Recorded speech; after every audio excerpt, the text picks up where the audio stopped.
I'm certainly glad that you could take the time to share with us tonight some of your experiences and some of the parallel stuff that you'll be reading about in this book. Lou will be on a panel on the 23rd with 3 other Vietnam vets talking about their experiences in Vietnam. And I'm glad you're sharing it with us tonight. Well, I guess I'd like to start this off a little bit about, when I think of Vietnam, I really don't think a lot about the Navy being involved with it, Lou. So, and I know that you have a Navy background, so maybe we can talk about that a little bit. Sorry, actually, it's all fiction. I was over there. You heard of these imposters? Well, I got a good story. They say that people, that imposters, have a better story of their involvement in something like Vietnam than those who really were there. Anyway, I grew up in western part of Minnesota, went to Concordia College, had a professor up there who was strongly opposed to our involvement in Vietnam, and so I thoroughly understood the nature of the war. That Ho Chi Minh was perhaps more of a nationalist than a communist. But for me, the draft was pressing up against me. My one choice to get out of it was to go to grad school, and that was to escape it for just a year or two. And so I signed up for a Navy officer candidate program, a Navy officer program. And I had 2 years on a ship out of Norfolk, Virginia to the Mediterranean. And then I was looking for a change of duty without having to extend my obligation. And so there was a chief that was a good friend of mine. Anybody a senior enlisted in here? He said, what you ought to do, he said, is put in for swift boats over in Vietnam. He says they just patrol off the coast. They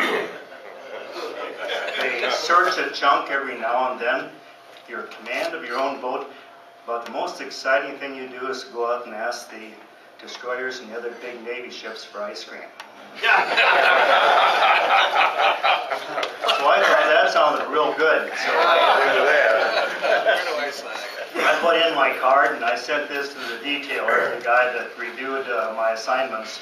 At the very last mail call that we had, and then we headed back to the States. It took us a couple weeks to get back. As soon as I got back, I gave him a call and I said, "Did you get my card?" And I said to him, or he said to me, he said, "Well, I don't know, but did you get my card?" I said, "No, we haven't had a mail call yet." He says, "Well, you're going to Vietnam." He says, "You're going to go through 4 months of training down in San Diego, and then you'll be, your orders will be to head on over." And he said, "Oh, by the way, the last week of training, you're going to be up in Vallejo, that's northwest of San Francisco." And I said, well, hold it. Why would I go up there? And he says, "Well, they've got rivers and canals up there, and you're working the rivers now over in Vietnam." And so all of a sudden, it went from where I was going to be like a casual observer of the war to being an active participant. So that was my Tim O'Brien moment. What should I do? And I took the easy way out and went to Vietnam. I got over to Vietnam then and served over there for my 1-year tour of duty. And something that we talked a little bit about is one difference from those that are going to Iraq now versus us, and that was that we were guaranteed a 1-year tour. There wasn't 365 days we were 365 days, so you could count down the days. You didn't have to doubt that you were going to be coming home at the end of that time.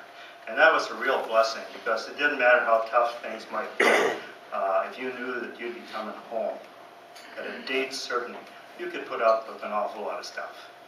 And so that we did.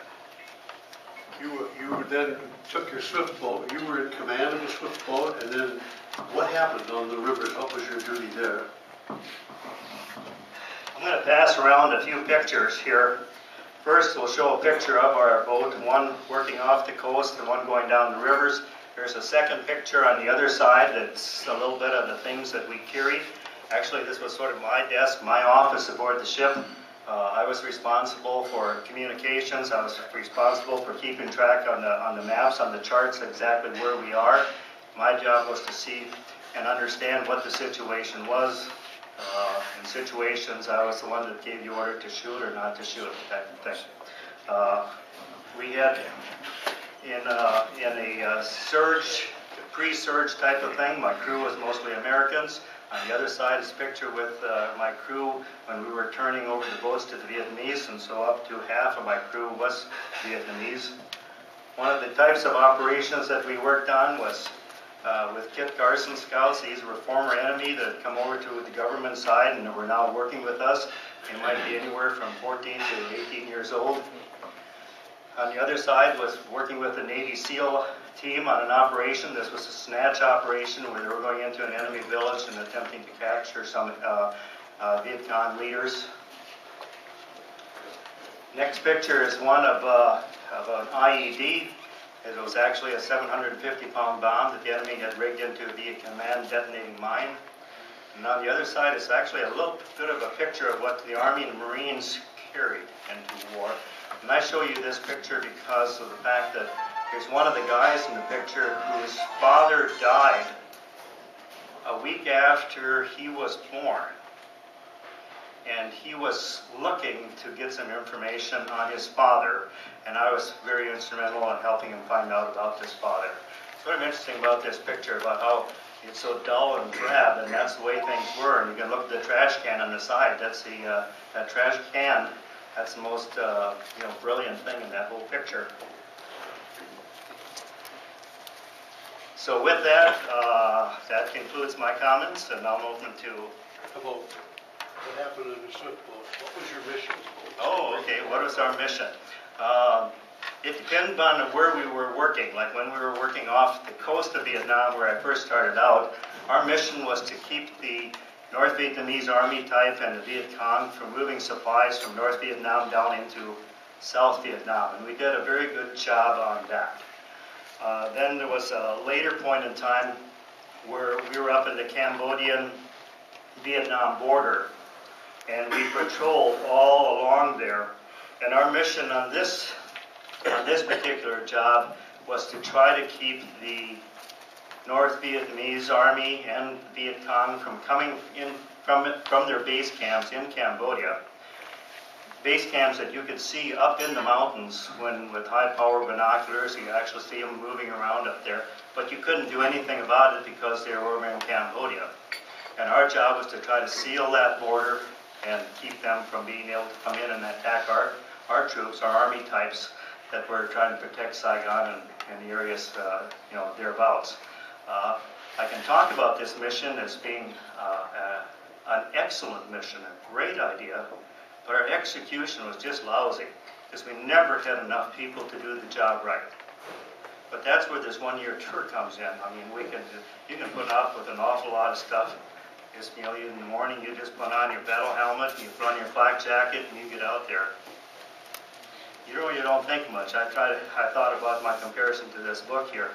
All these words that this guy came up with. I could have worked out there for 2 months and without coming up with a half page of stuff to say. What about your actual book? Did you have contact with the Vietnamese villagers and so on up the river when you were patrolling the river? We had contact with the people when we were patrolling the river. Of course, I had some language training before I went over to Vietnam that gave me a little bit of an edge. We had Vietnamese troops or people on our boat, and of course they could speak fluent, could converse with the local people with ease. The most notable thing that I can think of when we were working on the rivers is that you could have the most ferocious, god-awful firefight somewhere, and within minutes, here comes the local population just floating down the river as if nothing had happened. Was that pretty? Did you interrupt with their fishing or whatever they were doing for a living? Did you actually go ashore on any of these missions? Before we got there, some of the troops some of them used to go ashore, but we really did not do much of that. The Navy was not good at understanding where booby traps were and things like that. I remember one night when we inserted some Vietnamese troops, and this guy just jumped off the front of the boat, and here was a little booby trap of some sort that took and blew his heel off. So there's a lot of booby traps around, and of course the enemy controlled control the banks really, and so you had to be pretty careful.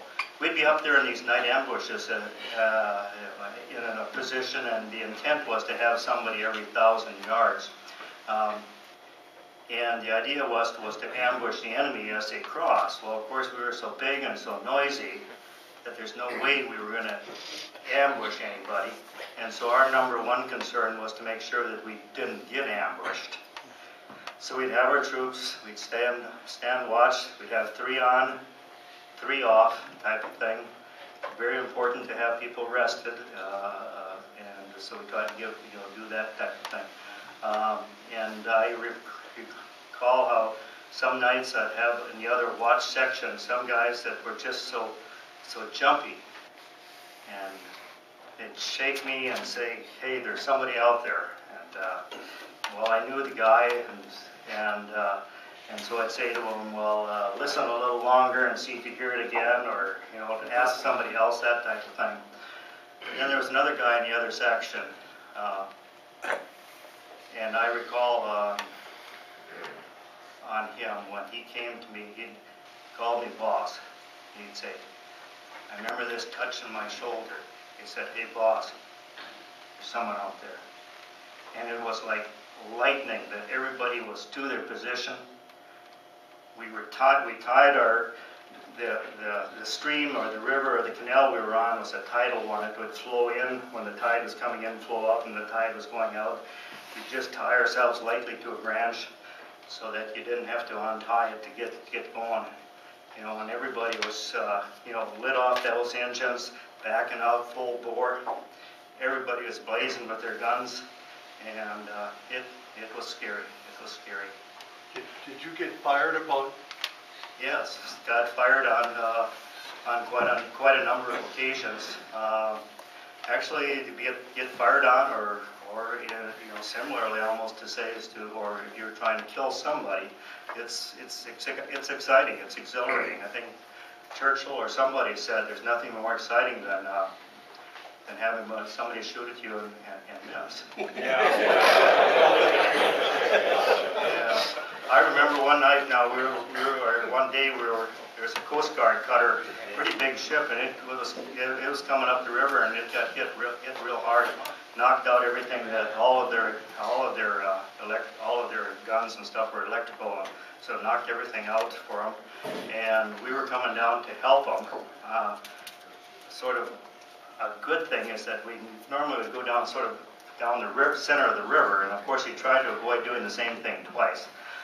So this time we were going a little closer to the bank, and they had set up to hit them, just as they normally do. You hear the talk about in Iraq.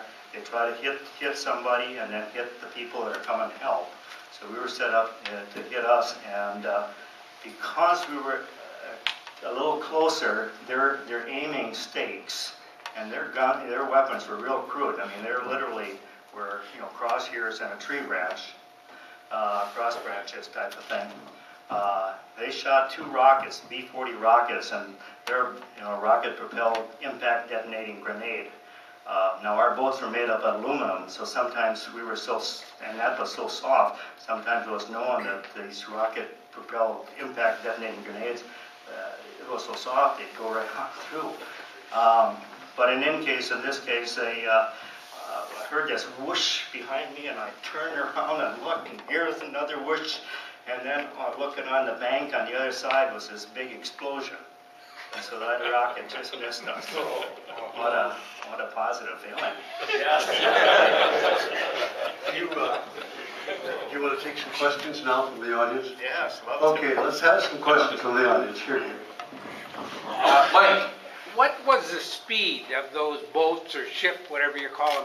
They were pretty fast, weren't they? What was the speed of the ships?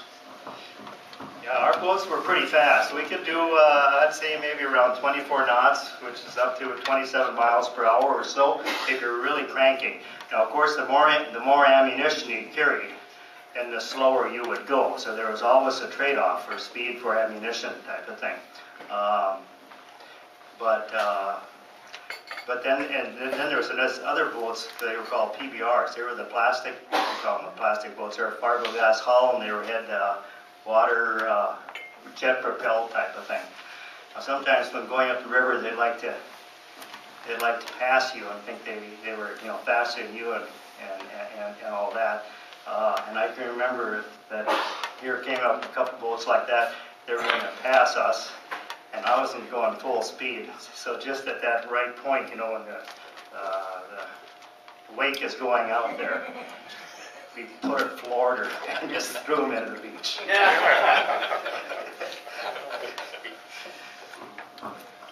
Other questions? Bruce? Is that beard regulation in that picture? It's the beard regulation. Yeah, that's a good question, really.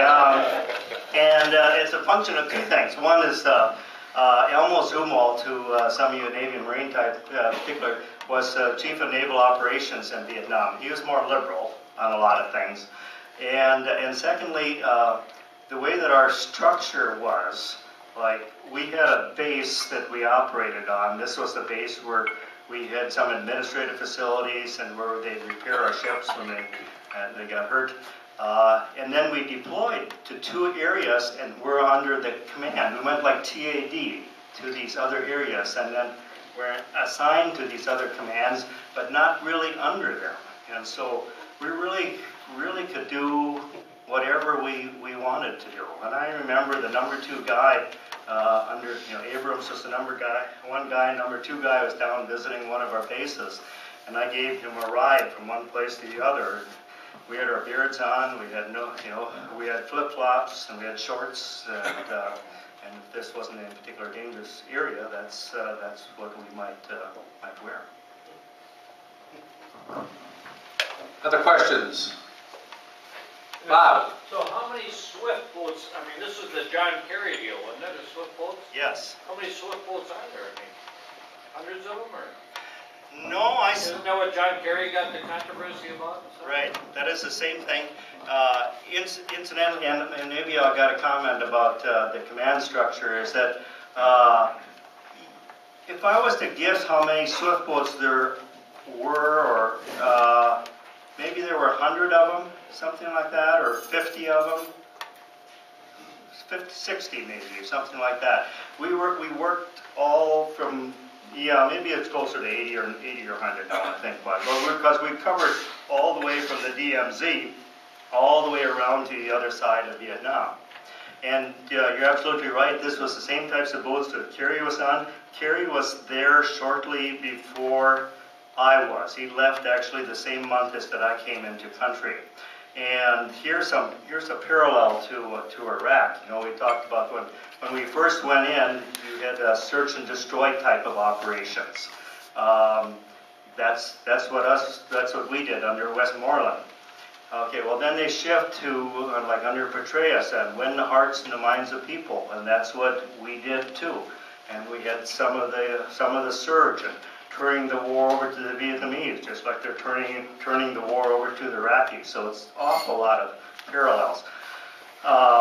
One of the interesting things, though, about when John Kerry was there, these swift boats went into these newer areas that were VC controlled, and the Viet Cong, with a relatively small number of people, if they've got guns, can control the population pretty good. But then because they were controlled then by these Viet Cong, they could go through these areas just shooting them up. And I was to a swift boat convention a few months ago, and this one guy was telling me about how at that time, because these areas were considered free fire zones or enemy controlled areas, they'd go down these canals, and there was one, they were telling me about how their officer in charge, he'd be taking grenades and just throwing it into the houses along there. And when we came along these rivers, you could see everything had been shot up and destroyed. They shot up everything. So then we come along now, and now we're under the strategy of winning the hearts and the minds of the people. One of the missions that they give to us is for us to do psyops. Take these tapes, play them over our loudspeakers, and drive up down these rivers and say, gosh, guys, we were friends. And every time it seemed that we did that, we'd always get shot at. Not like a big ambush, but somebody out there, man alive, I don't care for that. And interesting on this command structure. Now, I could turn down a mission. That's how funny that was.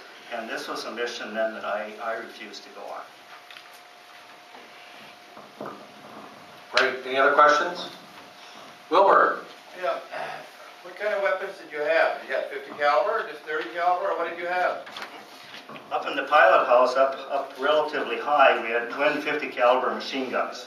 And they were real good. And then back aft, we had another 50 caliber with an underslung 81 millimeter mortar. And then we'd have two more guys with M60 machine guns, and then one guy with, if we had a seventh guy, one guy with a M79 grenade launcher. Who kept you guys supplied with ammo? Well, we'd go back to a base. We had a big ammo box on the back of it, on the stern of the boat, and one of the things that I did a lot was, we were around salt water, and that could corrode real quick. So one of the points that we made was on our boat was to make sure that our guns were always in good shape and not jammed up. And we'd go up the river at night, and there was a certain area where we'd work our guns, and I'd announce over the radio, because we knew that the enemy had our radios and had our frequencies, and just say PCF 18 is working out their guns, and everybody in the neighborhood could hear how our guns were not jamming. And so it did one couple of things. It made sure that all of our guys were, had their guns in good shape, that they were, on top of shooting them and everything like that. And then a major problem was if we didn't put fresh ammunition in there every couple of days, it would get corroded and jam your guns. How come you guys didn't wear helmets? We did wear helmets. We wore helmets, and we wore flak jackets. We wore flak jackets that were also life preservers, so that if you got knocked in the water, you had a chance. Bernie, did you have a question? Yeah, when your asshole is sucking up in your throat, would you sooner have speed or ammo? You mentioned before speed. Yeah, the choice is, do you want speed or ammo? And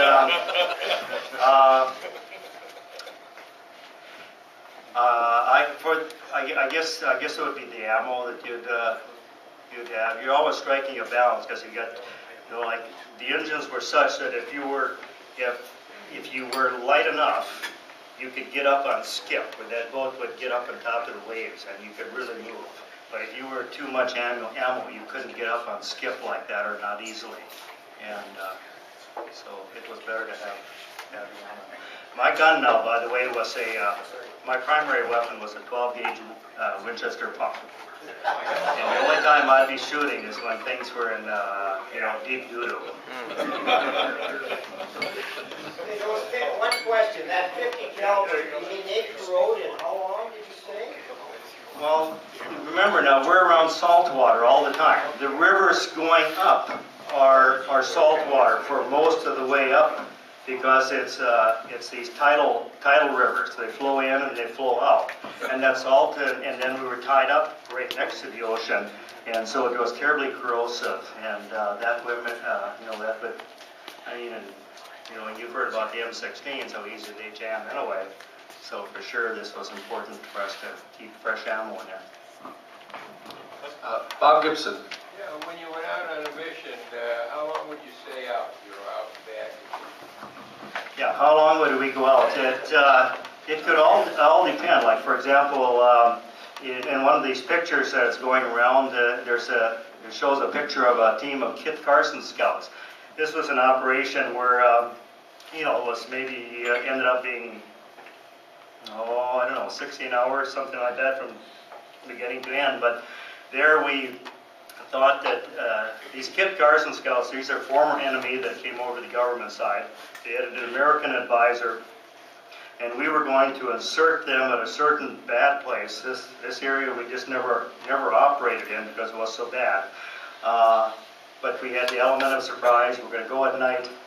Remember this one night, it was just raining so terribly hard you couldn't even see the sides of this canal we were going on, and the boat would bang into one side or the other, even with guys standing outside.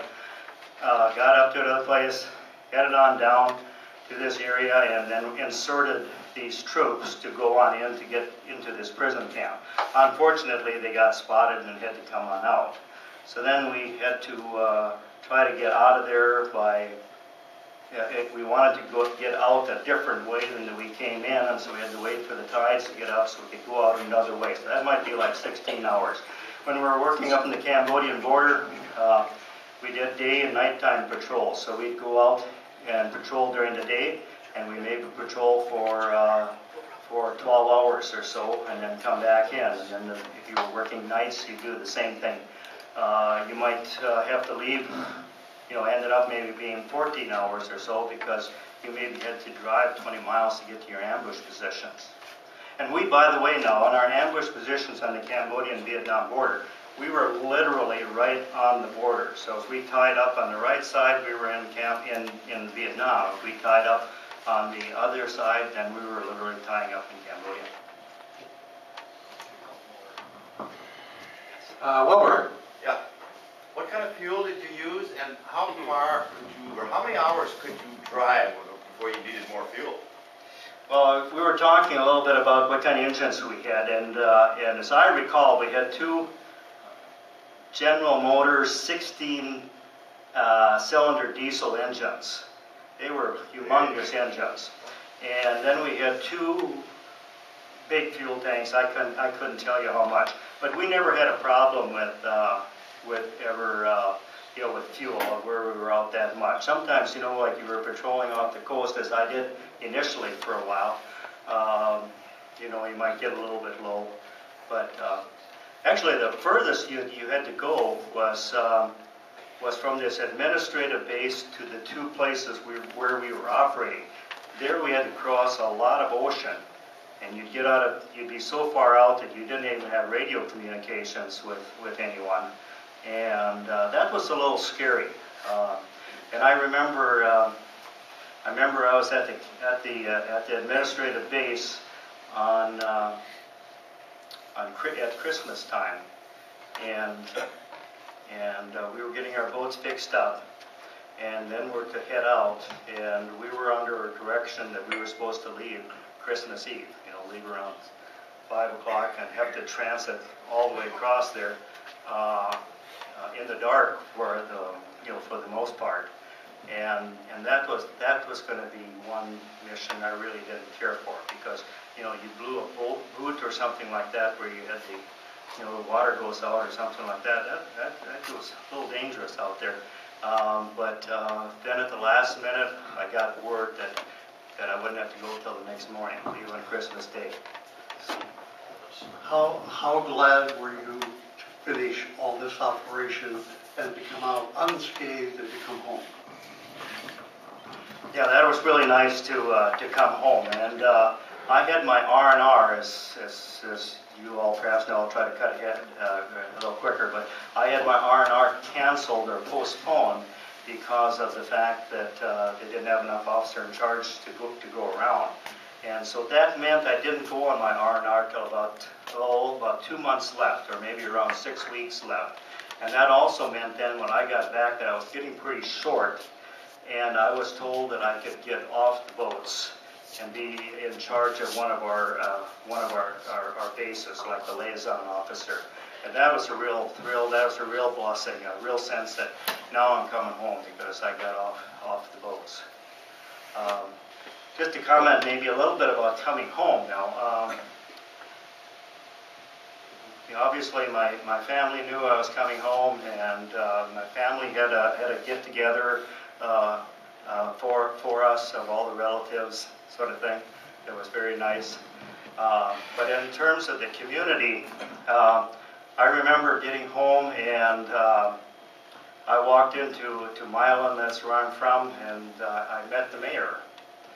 And the mayor looks at me and he says, "Hi, Luke." He said, "Where you been? I haven't seen you for a long time."